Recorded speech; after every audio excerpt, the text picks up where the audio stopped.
Welcome everybody to this episode of TNT, and I'm pleased to invite my friend Sundal to this special episode.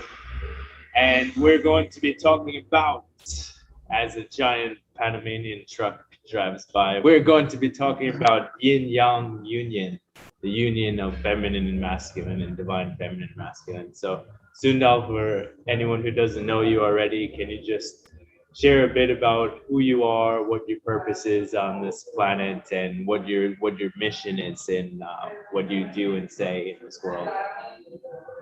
So I have been a truth seeker for many, many years, probably coming up to more than a decade now. Many people know me as an international model. That's kind of what I'm more well known for, because that's what I've been doing for like nearly 20 years. But while I was kind of traveling the world and working in all these different markets, I was deep diving into, all the ancient mystery traditions that I could get my hands on. Also went into a lot of kind of researching secret societies and conspiracies, and then also got caught up in the new age stuff for a bit. And then, I've been on a journey of kind of coming home to the truth, well, pretty much the whole time, but in the last couple of years, it's really started to align. And I am now working as a multi-dimensional field worker. So I do quantum field work with one-on-one clients. We kind of go into the quantum field, do timeline repair, collapse out traumas, remove implants, activate templates, all kinds of things. I mean, it really depends from client to client, but a lot of my work centers around something called Hyros Gamos, which basically translates as sacred union, which is basically the sacred union of the masculine and feminine energies within the temple of each person's human body, that then becomes reflected externally, in your relationships, your intimate relationships, but it's ultimately about your relationship with God. It brings you home to God. It's the ascension pathway back to source and back to truth and back to love. So that's to kind of like sum it up neatly. But yeah, you can go so many, it's a very vast topic, and there's a lot of people in this space, and, we're all kind of trying to figure out the path. Yeah, in working with Sundal, I've really seen in the psychic realms this ability to really hone in and balance that feminine and masculine, and that creates a sort of triplicity, a trinity within ourselves, where we have the outward force, that giving quality of divine masculine, and that receiving receptive goddess queen energy, and that divine androgen that's connected right in the center. So personally, I laughed a bit when you said truth speaker, because I remember when we first connected, and I did a reading for you, and we started to talk a lot. There was like, I remember your soul, and in our communication, you were challenging authenticity.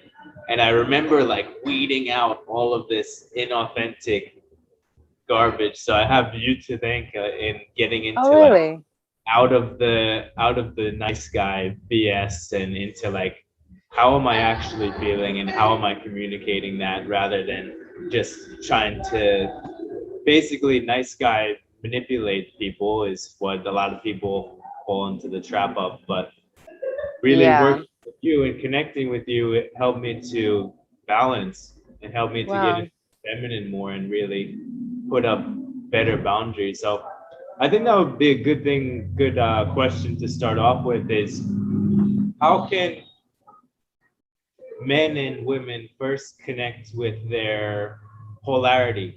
Like for men, connecting to their inner yin or their anima, and for women to connect more with their inner masculine, so we can be more holistic, whole beings.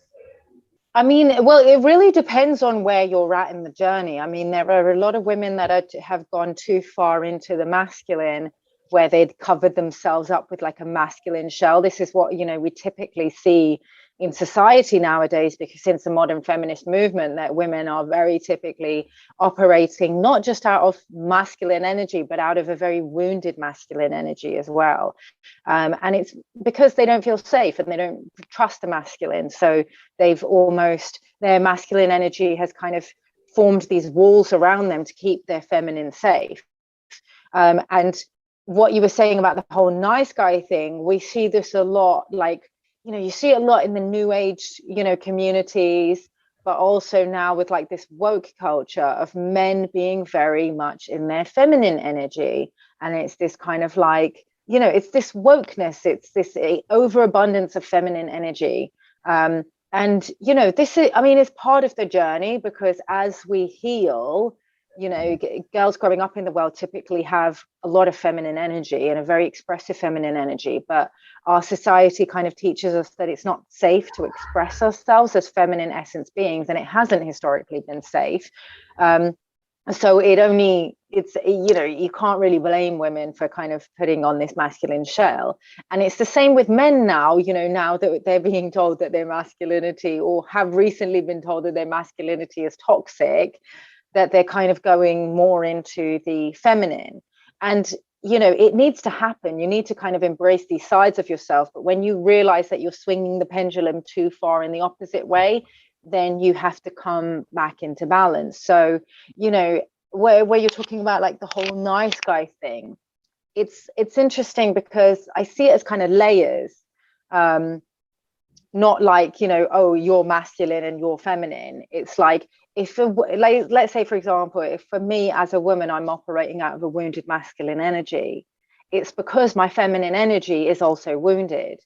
So I actually don't call it masculine or feminine. I just say that you're internally polarized, and your shadow aspect, which has been suppressed, is the one that is, you know, it's like a lost part of yourself. So shadow work really comes into it and becomes very crucial in the healing journey.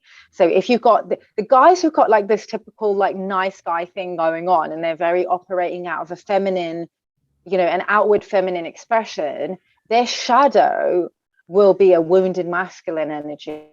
So they will actually, and it will come out sometimes where they will be, and this was actually my typical dating profile, that I would go for a man who was, you know, your typical nice guy, a little bit more feminine, because I was expressing myself more out of my masculine.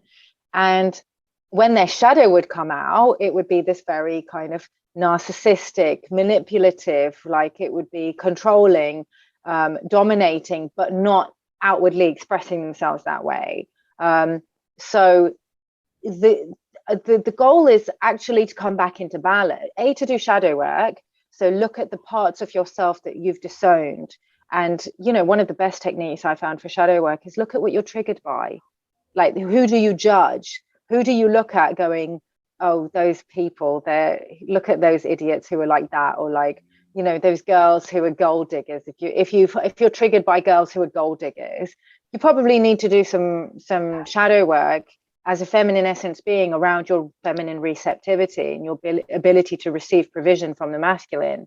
And with guys, so this is a typical one. Oh, I'm not like those other guys who like objectify women and they just want, you know, to fuck women. Maybe do some work, shadow work around your primal masculine sexual desires and your virility as a man. So I think those are some techniques that we can use to kind of come back into balance. It's interesting what you brought up about looking at the external triggers, because that's something I can definitely speak to as a man working with my inner feminine, is that when I was younger, I was very triggered by gold diggers. I was like, oh, like, oh, the women that just want to receive and be cared for and have all this money, and there was like all this pent up anger. And then more recently, like a few years ago, when I was in the United Kingdom in such a feminine place, cold and wet and very receiving yin energy. And I was doing feminine healing, and I remember doing a deep meditation with, I think it was a Steve Nobel meditation. And I was like, I met face to face with my feminine. I'm like, oh yeah, it's because in my feminine form, in my feminine past lives, I've been the greedy gold digger. And that's like, if Right. women, I definitely would be more likely messing around with people of a higher wealth or power spectrum. And I had to Yeah. balance that. And like my masculine in this lifetime was like, oh, like gotta work so much harder than in previous lifetimes as a woman. But then I'm like, whoa, working with qigong and Chinese medicine and Reiki, I was more like, okay, like I need to be opening up my self-worth to receive. And then Yeah. as I opened that up, then the financial abundance started coming in more. Then the relationships started opening up more. And my connection to my feminine has been more beneficial to um, opening up to deeper connection with women, especially than my masculine, because this, I guess this is more personal because I've always been an athlete and I've been like very out and kind of a lot of Sagittarius energy, Leo energy, like out, shining outwards. Um, so like activating a lot of that testosterone, but in being able to receive and listen and create a safe space, it's been healthier in my relationships with women because then I have that sort of, that's what it is. It's like a self-sufficiency because I'm tuned into source and my ability to have my feminine yin receive from source.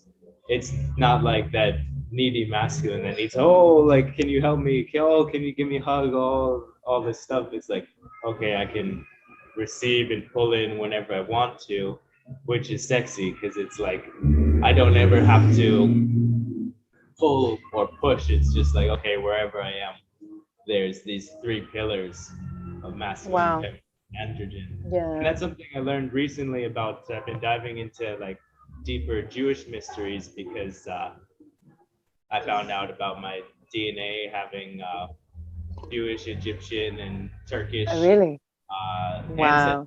kind of gypsy ancestry, and Israel, the name of Israel, actually is exactly what we're talking about, that sacred trinity of gender, Yeah. where like, Isis, Ra, Elohim. yeah, Yeah. Isis being the divine feminine goddess, Ra being the divine masculine sunlight, and then El is like the classic Jewish name Yeah. for God, which is the Yeah. androgynous, unexplainable nickname for God, basically, is El.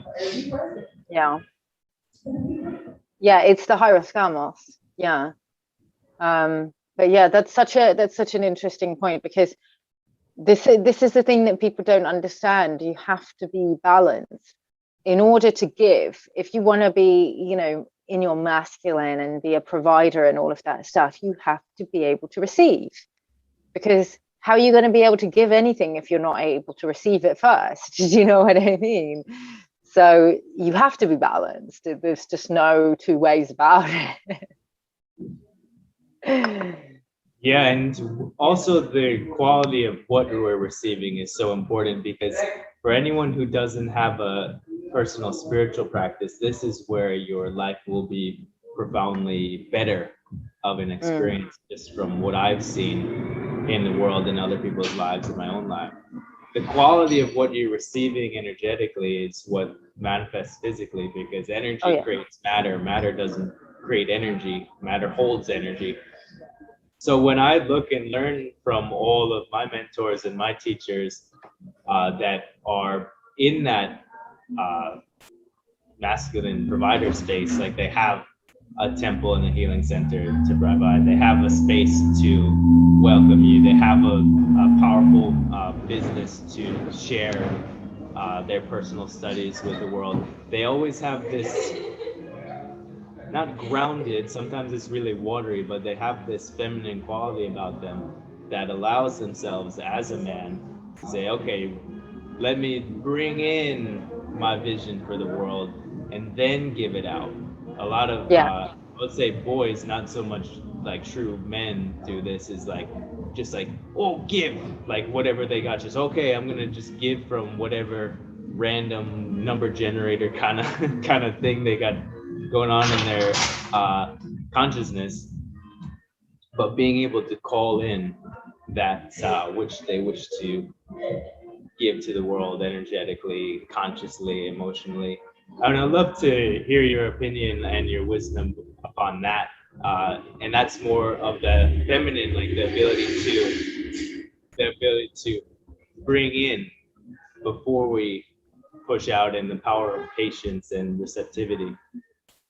Yeah, I mean the feminine energy is like the feminine essence human being on this planet is an oracle, basically. She's deeply wise. Wisdom is a feminine principle. And just like you're saying, it's because of that ability to receive divine guidance. So she kind of receives that divine guidance, and also because she is so, because naturally we, tend to have, hormones that run through our body throughout the month. So we experience emotion completely differently to a masculine, like a male, biological male. And it is that kind of intuition that comes from the emotional body and the ability to receive that divine guidance through the emotions and things like that, that she is able to steer the ship. So when it comes to relationship, when you have a relationship between a man and a woman who are healthy and balanced in divine union, and their union has been blessed by God through the Hieroskamos process, she will be the oracle of the relationship. So even though he is, a lot of people, they don't like, especially people who are from the feminist kind of school of thought, find it very triggering, this idea that the masculine leads. The masculine leads because his energy is kind of, projective, because of the lingam. He's the sword. So he's the one that kind of moves forward in the direction. But it's the feminine that steers.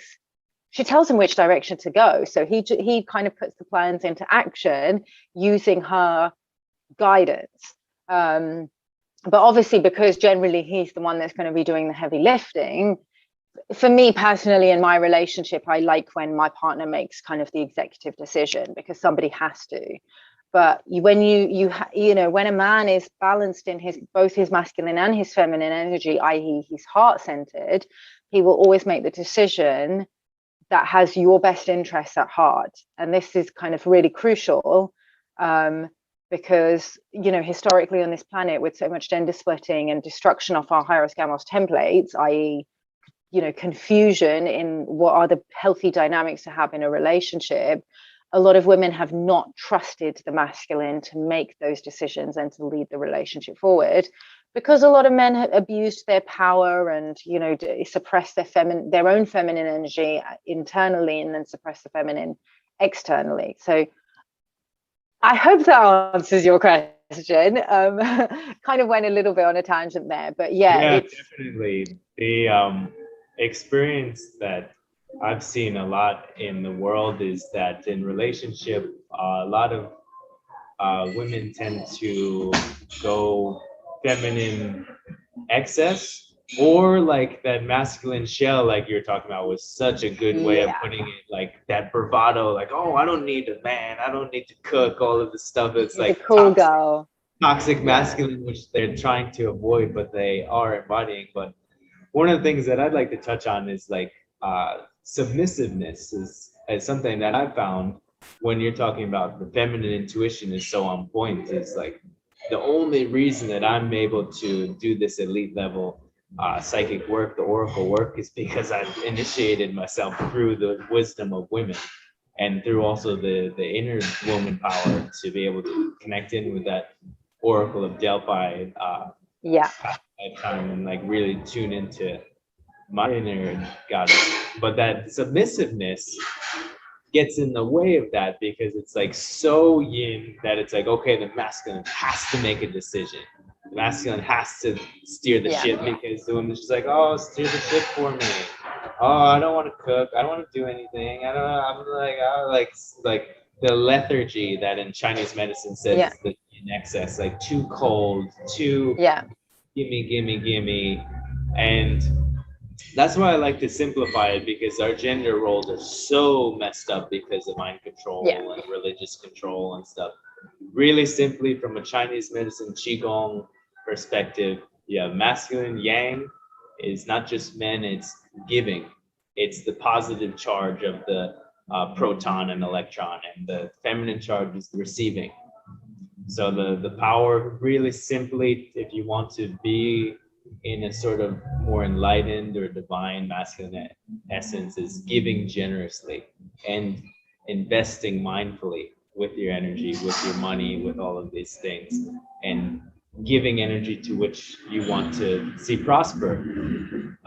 And for women, just receiving graciously, cultivating that inner gratitude, that inner Taoist smile, to be able to receive the prayers that you ask for and receive the gifts that you're being given. You go and amplify that, like you give, like the classic phrase. I don't know if this is going to sound sexist, but whatever. It's you give a woman a house and she turns it into a home.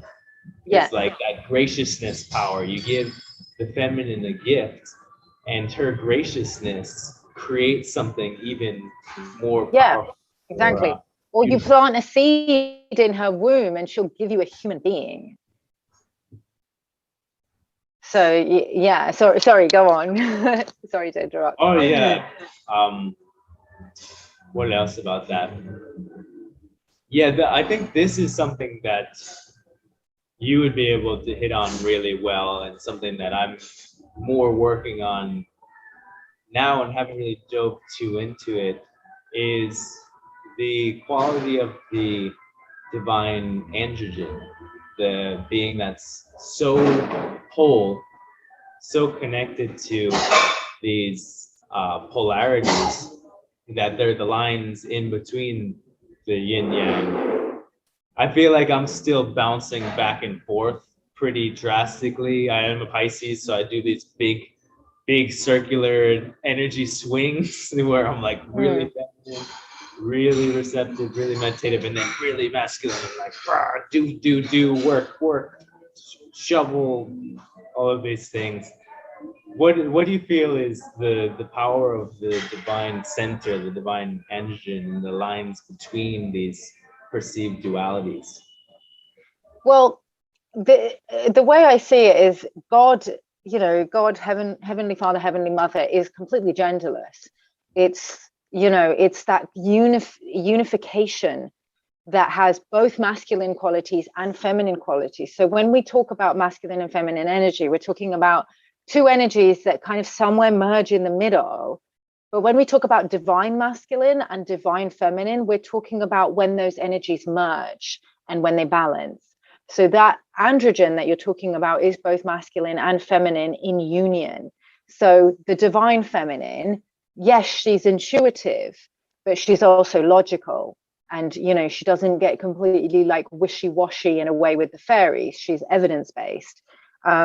She is emotional, but she's also knows how to be disciplined with her emotions and how to contain her emotions, because her own masculine energy holds space for her emotions.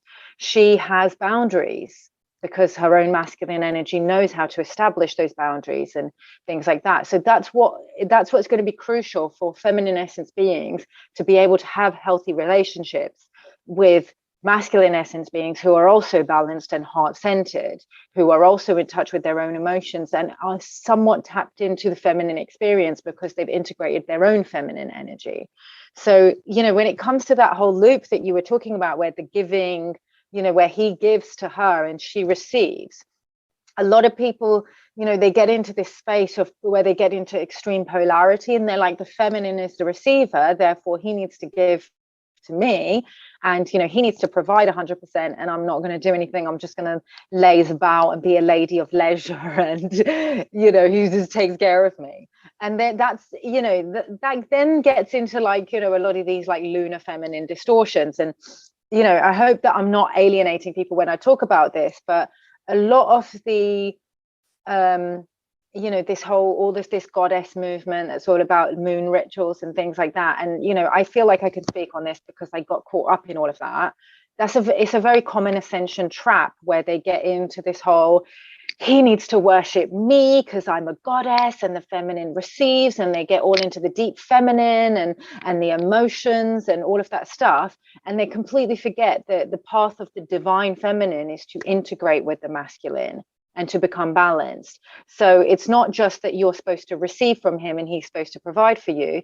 You're supposed to create this electromagnetic loop, this microcosmic orbit. So, you know, like I said, he builds you a house, you make it a home. You know, nourish him, sustain him, you take care of his health when he's going out to work. However it works in, you know, people's relationships is up to each individual to decide, up to each individual couple to decide, you know, that works along with their strengths.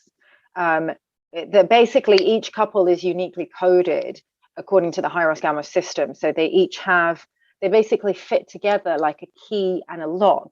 And, you know, they have unique codes that help to bring about the mission that they're all here to do. So however, you know, each couple wants to decide on like financial sharing and division of labor and childcare and things like that is up to each couple. But it's this whole, you know, I want to challenge this whole feminist narrative that says that we have to meet each other equally and everything has to be split down the middle, equal provision, equal house care, equal childcare, which doesn't take into consideration each person's gifts and skills and talents. And then also this whole thing that the masculine provides and the woman just stays at home and just looks after the house, when, you know, those things might not work for each couple individually, you know.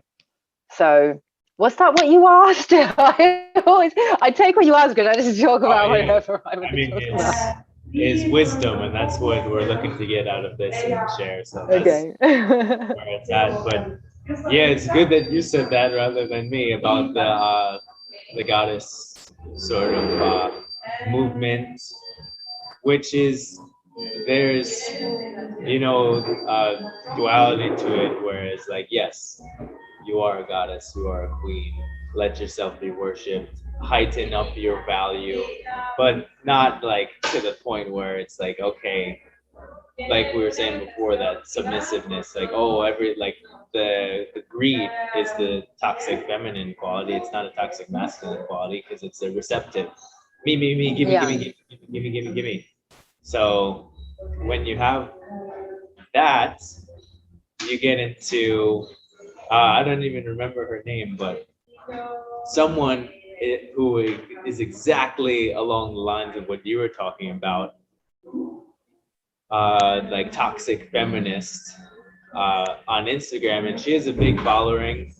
I don't remember her name, but she made this post that was like very political and was like, oh yeah, like everybody needs to be into politics, and the like it was like very dichotomous. And I posted something like we should be creating new systems, not trying to fix the old systems. And she called me a neo-Nazi, and I'm Jewish. It's like my great, like down my matriarchal line, Jewish is a heritage passed down my matriarchal line. My mom's mom is Jewish, and she calls me a neo-Nazi. I'm like, look, bitch, you are way off, and I don't care what you talk about with like the fluffy goddess, like feminine is the greatest. Feminine is the greatest. I know this, but like that's where it gets over the hill, when it's just like, oh, it's only about women. That's like dark dystopian text. These are people that haven't integrated their own divine masculine energy. I went on a massive masculine integration journey the last year. Like 2021 for me was all about integrating my Christ masculine. So like not just any, like I'd done shadow work around the wounded masculine, and I had integrated those parts of the wounded masculine collective that, you know, did go out and do some really horrific things and objectify women and just kind of be entitled over women's sexual energy. And I kind of understood where that was coming from. I traced back the origin wound, and it was just this deep disconnection from you know, just feminine nurturing and feminine validation and being seen by the feminine, and you know, being wanted by the feminine, and it, you know, it also comes down to a very deep mother wound as well. But integrating that whole Christ masculine frequency, which I did a lot by connecting to the frequency of King Arthur, who's one of the most Christed beings that we've had throughout history. And y'all, like, King Arthur and his knights, oh my God, like these guys, like I can feel it right now. I can feel it. Like it's so electric, that frequency. It's like, I will put my life on the line to defend this land, to defend the innocent, to defend the sacred, to defend women and children and what's right and what's moral. And that frequency has been coming up through the land here all 2021. Like I went to all the marches that they had here for like the V passports and all of that stuff, and just seeing like these massive bearded dudes just marching and like going right up to the police, serving notice to the police. It was that Melchizedek, like Knights of the Round Table, disciples of Christ frequency. And it was just, it was fucking hot. Like I have to say, it was amazing. And some of these women could really benefit from integrating that frequency just as part of their healing, because when you start to integrate that frequency within your own light body, you start to talk to men at that level, and you start to awaken that frequency within them, and they start to deal with you along that frequency. And like obviously throughout this year I've been like long distance with my partner, so I've been interacting with men, you know, who aren't my partner here, and the level of like respect I have received from men here just because I've integrated that frequency, and the way that I see them, they can see that you're a woman that sees that benevolence in them, that honor, that, you know, that part of them that's really honorable and wants to do the right thing, wants to do the moral thing, and that you don't judge them or fear them, or you don't think that their sexuality is distorted or perverted. You understand that, you know, if they do desire you as a woman, you don't shame them for it, because that's who they are. Like biologically they're going to obviously feel activated by you as a woman, and that's nothing to be ashamed of. So just all of those things, you know, like I just want women to come back home, like to come back home to God, and to really feel that presence of the Christ masculine in their lives, because it will literally heal the world. It will heal their families, it will heal societies, this is going to be the work that we need to do going forward. I was getting chills as you were talking the round table, because I certainly was there, and I'd love to share this psychic story. It's so powerful. It's so a lot of people have a connection to that story and that timeline of King Arthur and the Knights of the Round Table, because so many people were affected by the Roman Empire and how big it got and how violent it got and how oppressive it got. But I had an experience where I was talking with my psychic teacher in one of the last readings I got from him before I moved on to Glastonbury. I was telling him I keep having visions of being a knight with the Round Table, and I'm so connected to Merlin and Arthur. And I was like, who was I? Where was I? And he was like, you weren't Arthur, but you were his nephew. And I just get all these chills and visions. Gawain. Owen, which is one of the forms of the name. So I carry that same energy. And when I read The Green Knight as a kid, it was like, whoa, potent. And then I go to Glastonbury, partially with his advice, because I said, I'm feeling called to Glastonbury. Do I just go? Like, this is so random. I was on Maui on the other side of the world. And he's like, you got to follow that intuition, and you got to do the psychic work for the world now. I go to Glastonbury. I meet two Polish gypsy psychics, like powerful gypsy psychic women. And we're just having this psychic conversation, the three of us, like potent. And she looks at me, the one lady, she's like, you carry a lot of Arthur energy, but you're not Arthur. She's like, you were his nephew. And it's like, what? Another psychic on the other side of the world is confirming this. And that lifetime, the power of it was that divine masculine. Like all of this trauma is happening all across the world, but this group, this circle, which is feminine, it's not a masculine triangle or whatever the table is, a circle of brothers. It's we're going to that's interesting. protect the innocent, protect the women, and the power of the chivalry is something that I can carry. It's not dead. There's men that carry it. But if you're watching this and you're a man and you're struggling in relationships, either your chivalry is way too Mr. Nice Guy and it's too much and you're bowing too much and you're getting smacked on the head and turned into a servant, or you're way too back and you're like sexist and old men are getting the whatever that BS is. Men have had our turn anyways. But yeah, that power of like just seeing my reaction, if you rewind it, to the graciousness that you had for that masculine is like amplifies the fire. It like gets me like, yes, like I'm being seen and honored for like what I contribute, because men can't give birth. We can't give birth. There's so many things that we're lesser than women in so many ways. We don't have the power of true unconditional love like a mother can activate through the birth. So like the stuff that we do positively, give us something, you know, like receive us with graciousness, and grace is like all the divine masculine is really looking for. And it takes like that and it ignites like the light in the eyes and the spark again. And so that's for women who are watching this and they're like, oh, men aren't doing enough for me or whatever, or my man doesn't see me or whatever. You activate what Sundal just activated with that like graciousness and really, really authentically see a man for what he can offer the world, not for what he can't. He's not a woman. He doesn't have titties. He's not gonna be unconditionally loving super mom, but he can offer a great strength and protection and boundaries and positive external force and hunting opportunities and stuff like that.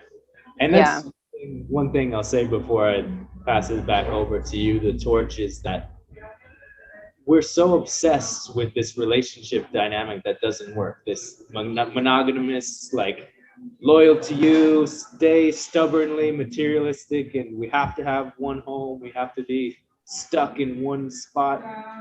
Like naturally as a man, I can tell you I need to hunt. Like I need to be out. So you're not naturally monogamous. Are you coming out to me? No way. I'm out hunting and that's what feels primally natural. And I know so many of my brothers feel the same way, is that like we're genetically built, and a lot of us are spiritually adventurous, built to like go out and explore and hunt opportunities and connect and network and build more power within the tribe. And that's I had a really positive experience at Sacred Sons, which is a men's group.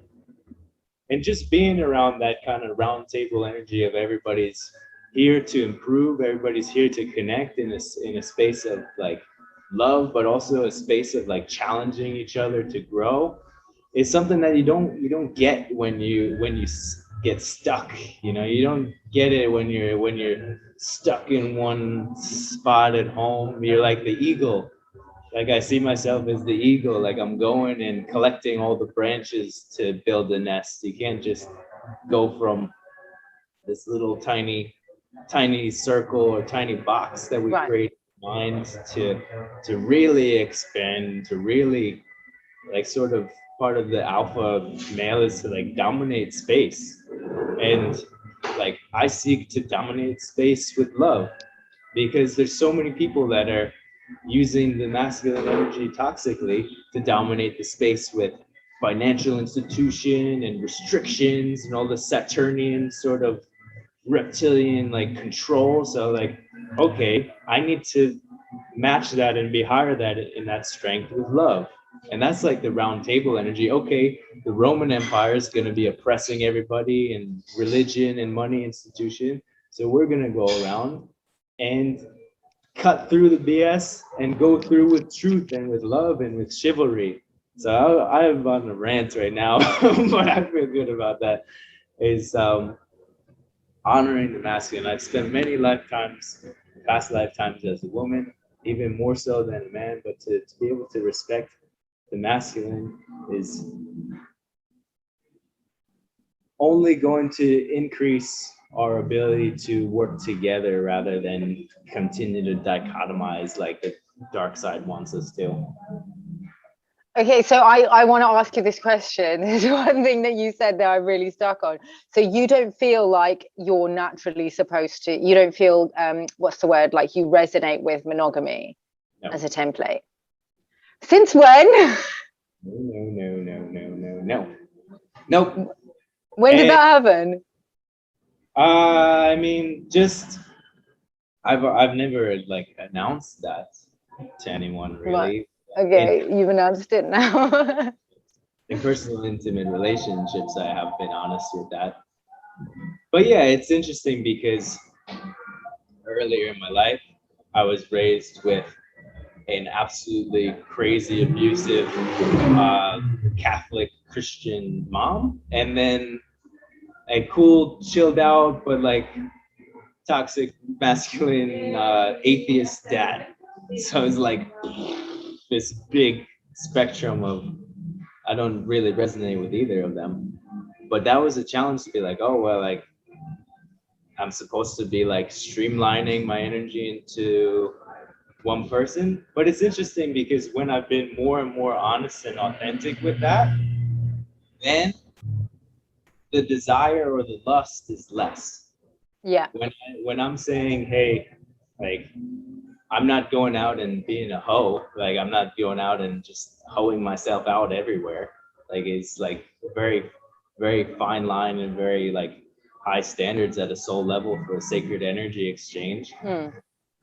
But like having that openness and that honesty, it's improved the quality of energy in my life and relationship, and it like triggers the out of some women.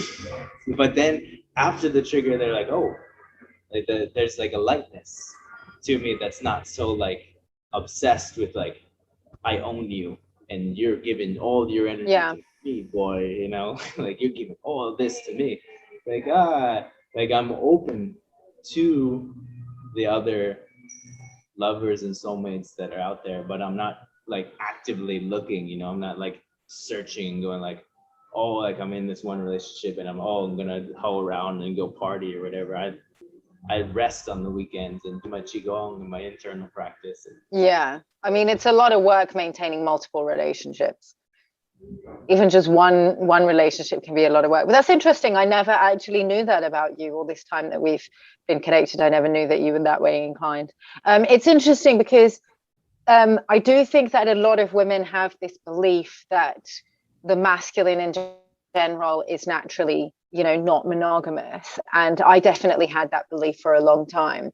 But I've found in my experience that it isn't true, because I kind of explored it for a couple of years, and I've talked about this on my channel, you know, previously, that I kind of explored a little bit of polyamory because I had this belief that, you know, men are naturally that way inclined. So, you know, we can be that way inclined too. And, you know, I do think that, you know, women, we also, you know, desire a man. And just because we're in love with one man doesn't mean that we become blind to other men.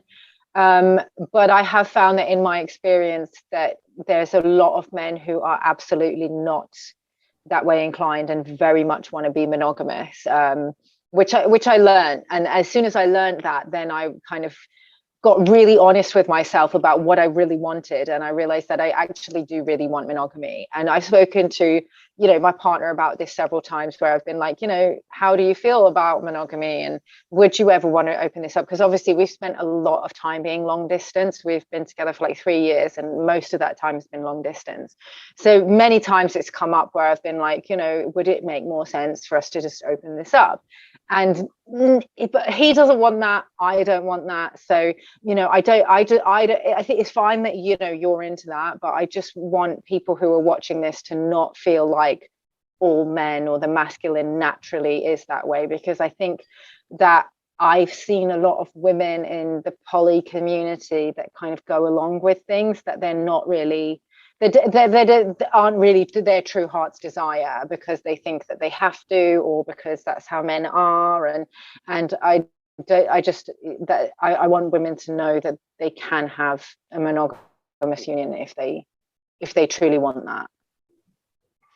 Yeah, absolutely. And the root of that kind of transformation that transpired in my personal life was Chinese medicine. So Yeah. like, I was working a lot on my lung qi. I was working a lot on my lungs, which has to do with self-worth and inspiration and freedom, because it's the air element. And I'm getting to these higher levels of freedom, to these more expansive, more healthy qualities of self-esteem. And I'm like, oh my goodness, I've been like putting myself in this box because I don't feel worthy enough. Right? I don't feel free enough.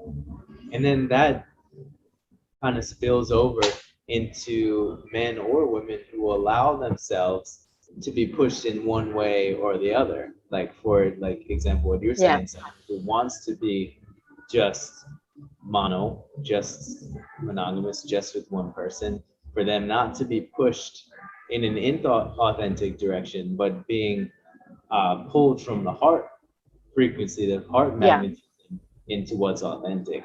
So that person for me is authentic, and I know a lot of people feel that way as well. So just being truthful and honest, as you said, you're a speaker, and just finding that truth, and like Rumi said, like the powerful past life wisdom of the love guru said, is your primary goal is to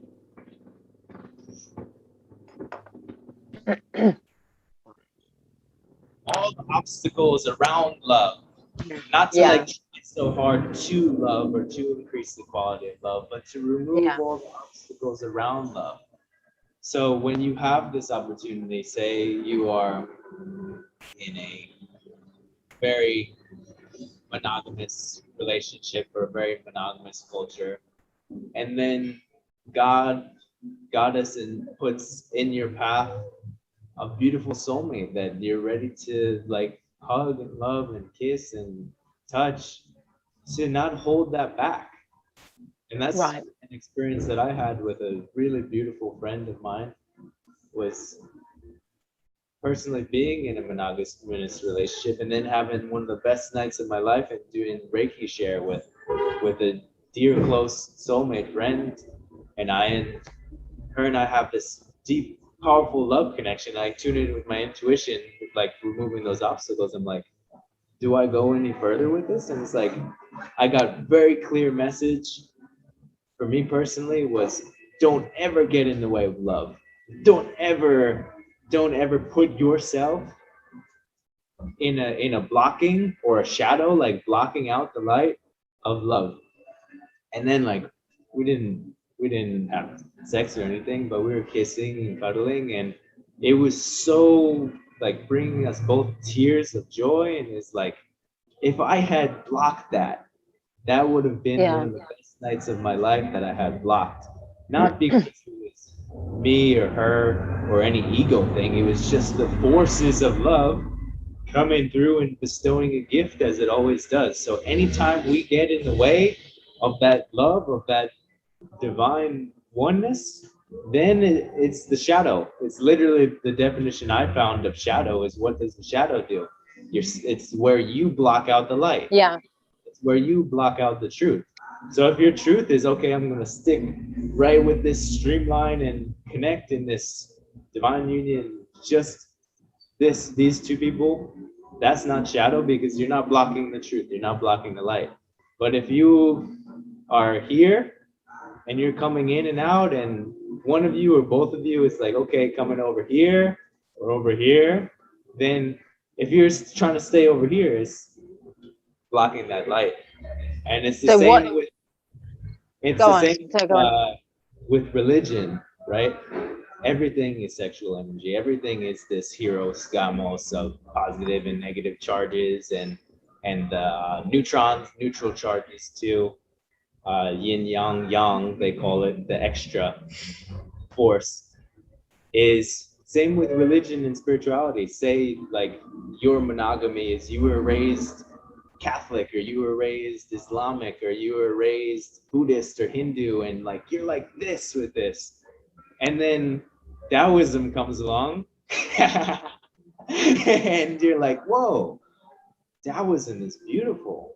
I want to Yeah. connect with Taoism. And then your family monogamy and religion is like, no, no, you can't do Taoism. You can't do meditation. That's the devil's work, as they say in the deep Yeah, south. right.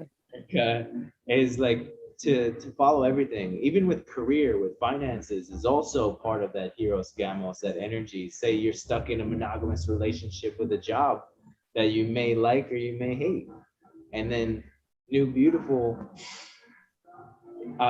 employer or opportunity or entrepreneurship comes in, and you're like, hey, let's move into a new direction. Let's move into a winding path. Life is not linear.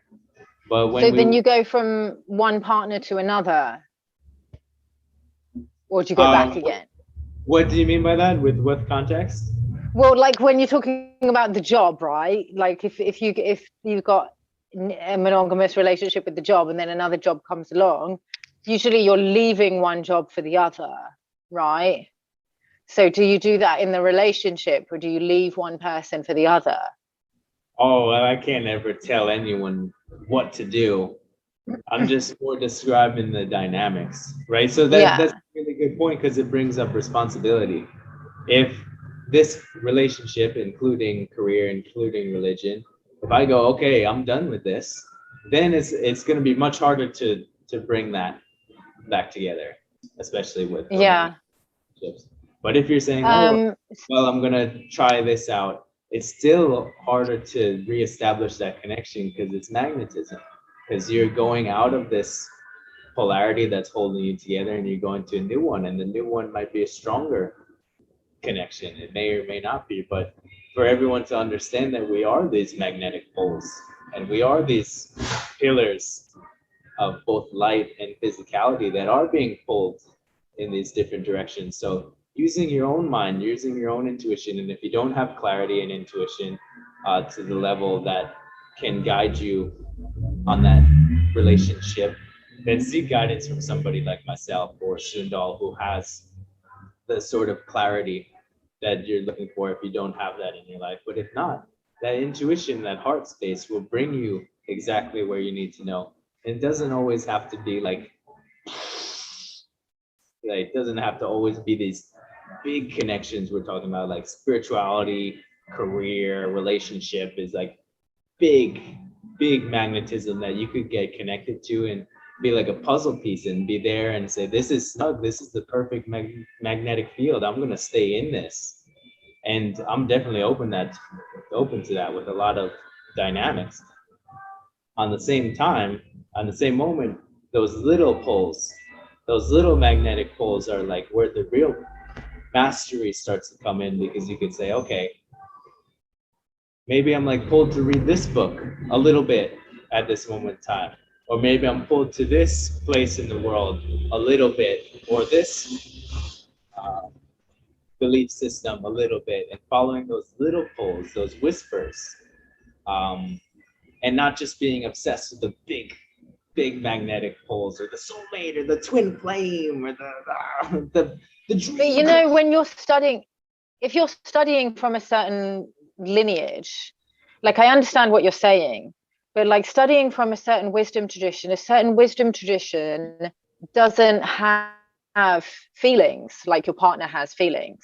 So when you have that connection with another person, how does your primary partner feel about it? Say that, can you rephrase that? When you have those, like when you had that like amazing night that you had with the other person, how does your primary partner feel about that? Like, are they okay with it?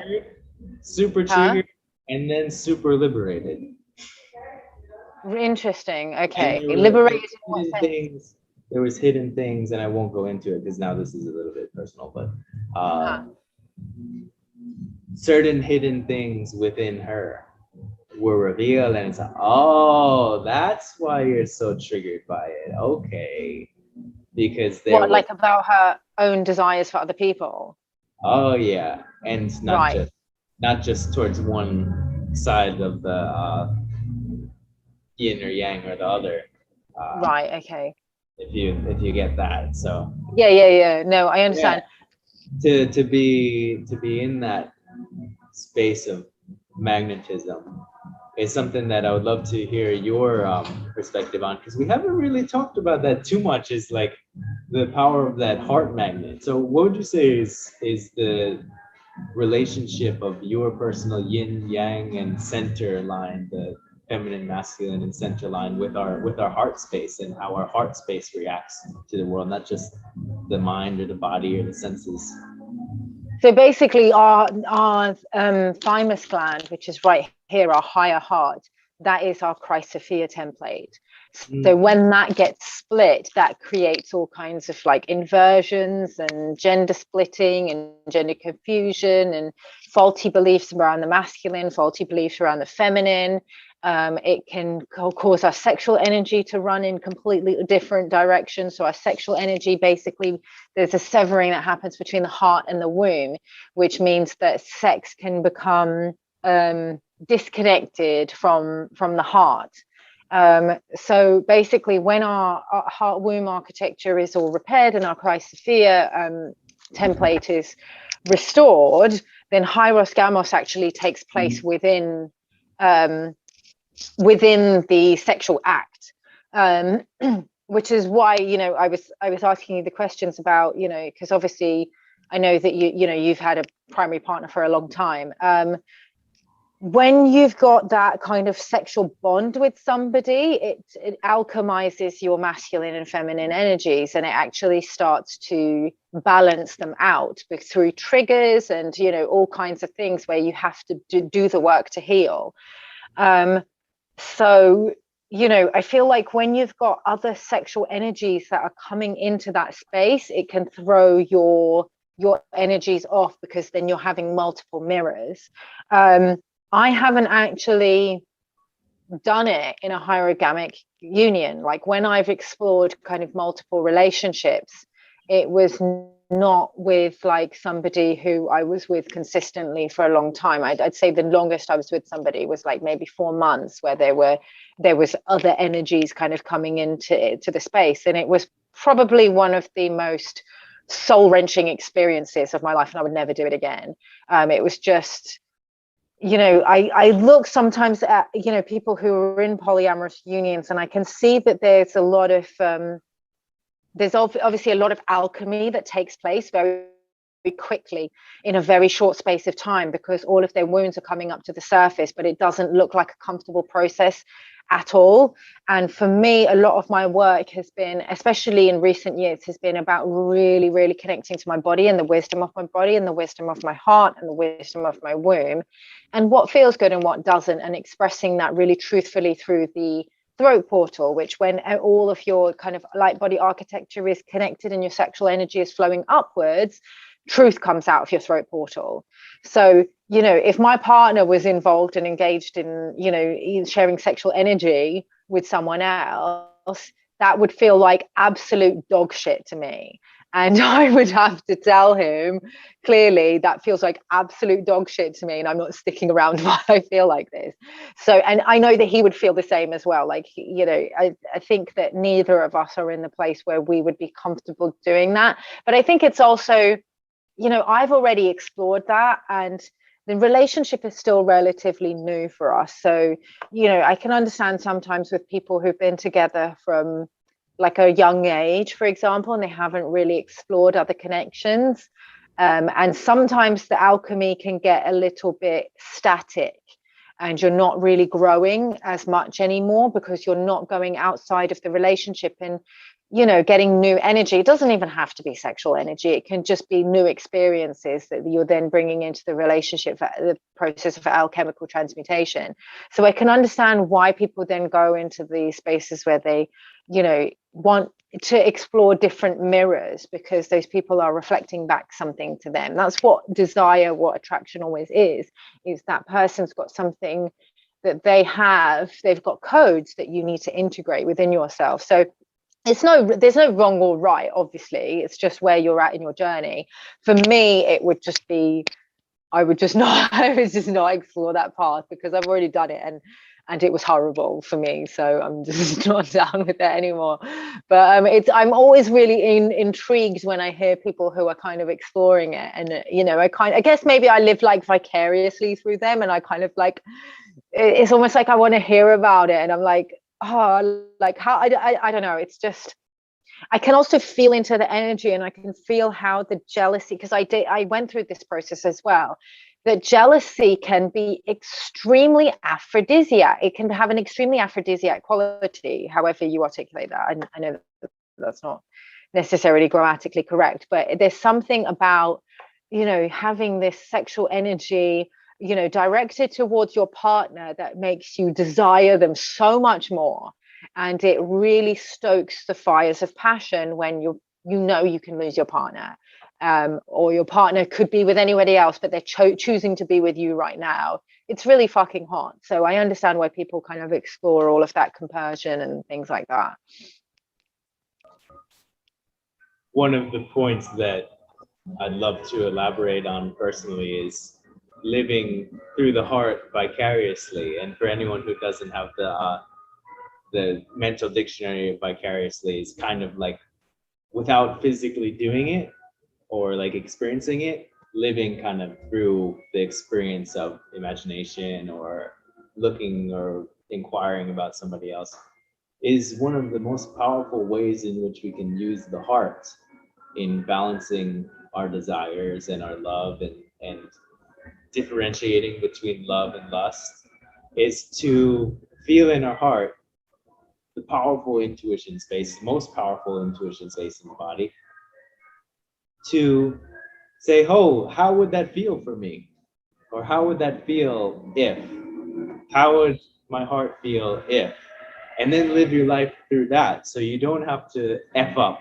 So you don't have to go like, oh, I'm interested in that. Oh, and then it was lust. And then you're like, oh, I'm sorry.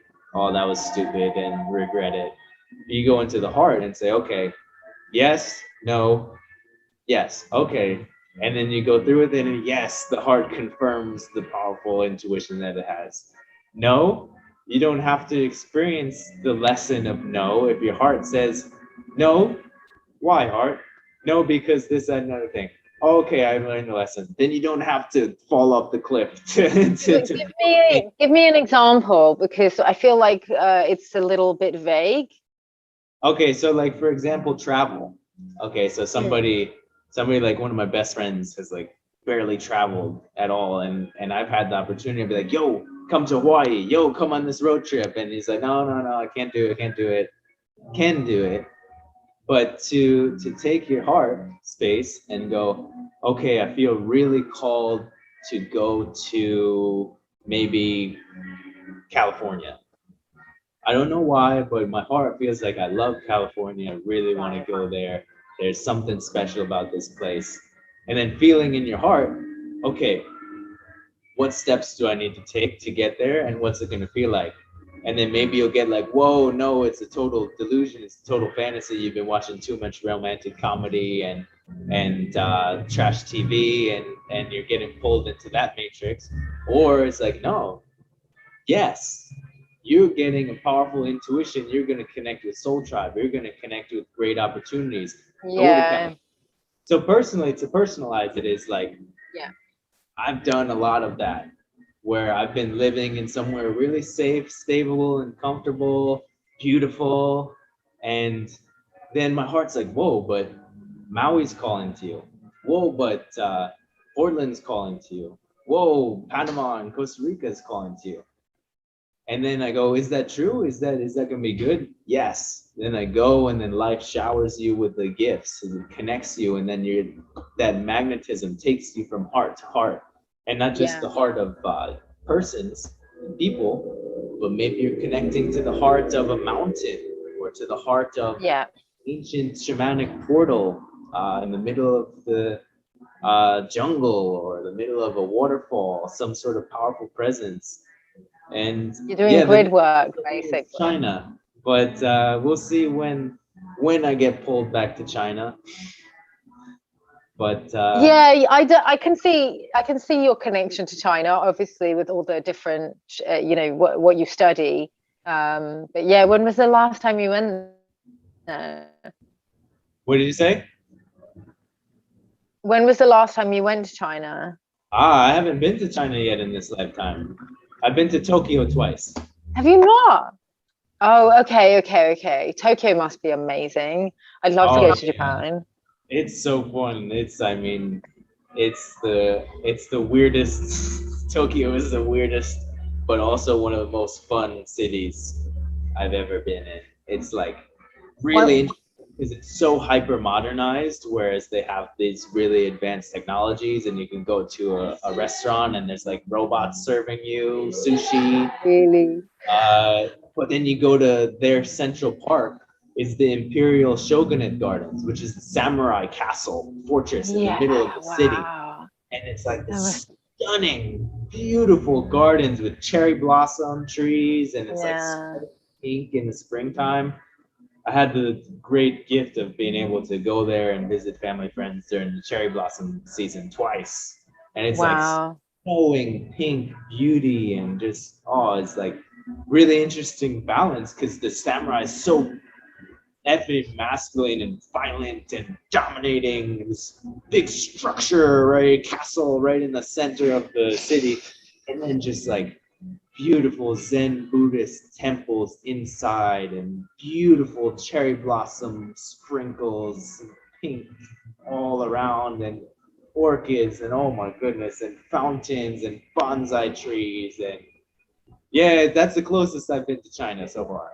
This is long story short. So this is it kind of reminds me of well, I haven't been there, but it's kind of reminiscent of, have you seen that film Cloud Atlas? Oh, you have to watch Cloud Atlas. It's so good.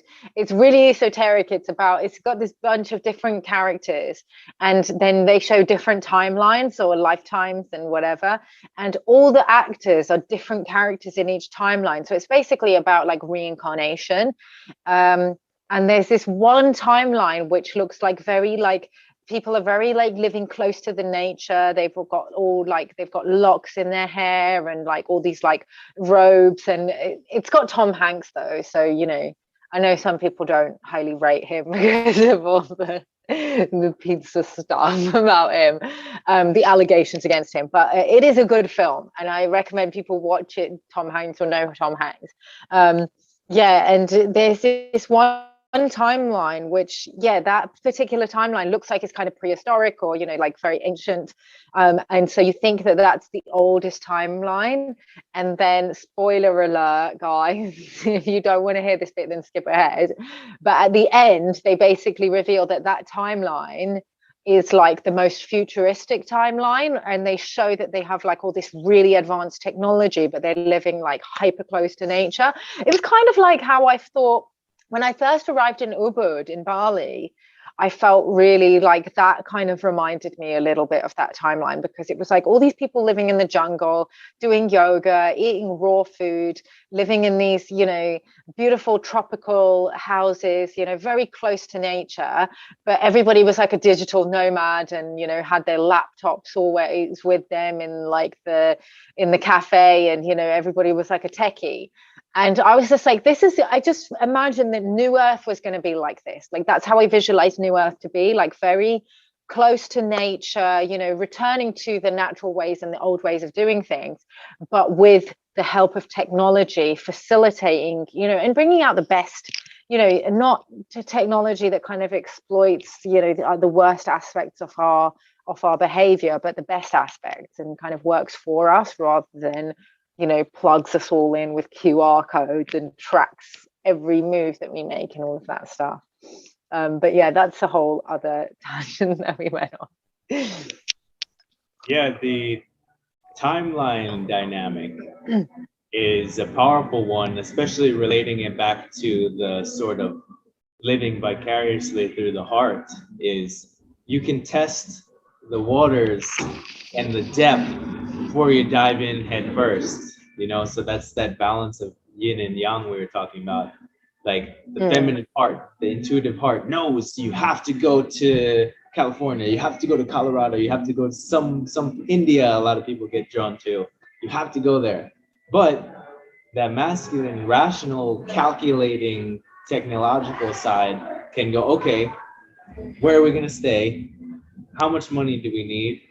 Where's the safe places? Where's the unsafe places? And all of these calculated things.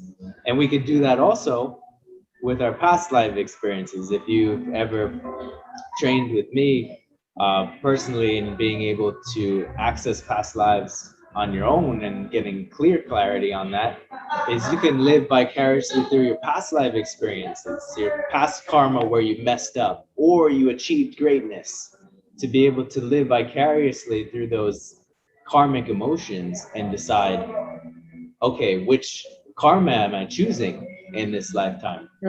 Which action, which emotion am I choosing to embody? And this, one of the most profound healing techniques.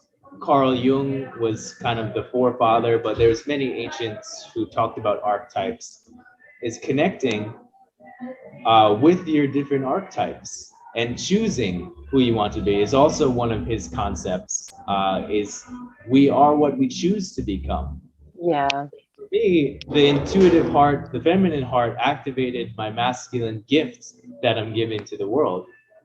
A few, maybe 5, 6, no, more like 7 years ago, I created the page Oracle Owen, not even knowing that I was going to train with Roy Kiyoshi Goya, psychic Really? needs. And but as I worked deeper with the Akashic Records and worked deeper with these experiences of past life archetypes, it was very clear that I was the Oracle of Delphi in Greece, and I had visions as a kid of being this like woman who everyone was coming to, like for everyone from some sickly person who's got leprosy to somebody who's like a Roman emperor who wants to become more powerful and wealthy. And that's the archetype I'm living now. And I'm living it in a, like, I'm balancing it with the masculine marketing and networking and hunting and exploring opportunities, but it's the feminine that is the gift. Feminine exactly. Exactly. I mean, I learned this so much from my entire career that, like, obviously, you know, the masculine needs to have a certain amount of structure to do the thing, but it's really the feminine that is the I don't want to say the product, but is the prize, so to speak. So, you know, as a model, it was, yeah, I needed to have enough energy to go out and, you know, get up in the morning and, you know, do all the tasks that I had on my to-do list in order to get where I needed to go in my career. But the product was me and my feminine energy and the creativity, the sensuality, the beauty, the, you know, all of those things that I was bringing. And it's the same now, even with the healing work that I do. It's my feminine energy that is the thing, but it's masculine energy that brings her out to the world. That is the structure that kind of her energy can move through. So yeah, like business is definitely a hierogamical process, very much so. I just wanted to ask, what time are we on? I can't actually see the time on my phone. Ooh, I can't hear you. We're going up into about almost an hour and a half now. Okay, so I can probably do 10 more minutes and then I'm going to have to jump off because I've got a class in a bit with my mentor. So the finishing note from my end is that if you are a woman specifically or lean more towards the feminine, you can look at Sundal seriously as a really positive role model in your life, because there's a lot of supermodels, there's a lot of yoginis, there's a lot of this archetype that Sundal is bringing forth, and truth speakers. But Sundal Roy has a very special ability to take that divine feminine and the beauty and the wisdom and the power and give it. And that's the big thing that needs to click for a lot of women and men who are more feminine, is like, it's great to have the gift, but unless you give it, you're not shining it for the world. Yeah. Right? So I see you all the time are giving people wisdom, giving also strength and protection metaphysically with a lot of the stuff that you say and the energy you put out there. With that truth is very masculine, like a sword cutting through the BS. So if you're watching, you feel like you need to, whether you're a woman or a man, if you feel like you're not stepping into your gift, look at Sundal and like give that gift. Don't hold it back. Look at the path that she's walking and how she's taking all this internal love and power and magic, and like, here you go. Like, I got plenty of it.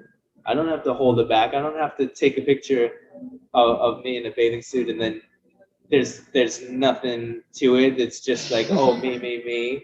It's like, oh, like here's the beauty, here's the magic, here's the archetype, but then here's what you can get from this. Here's the wisdom that I'm offering you. So it's not all locked up in the treasury and all my gold is mine. It's like, no, you come and the temple is golden.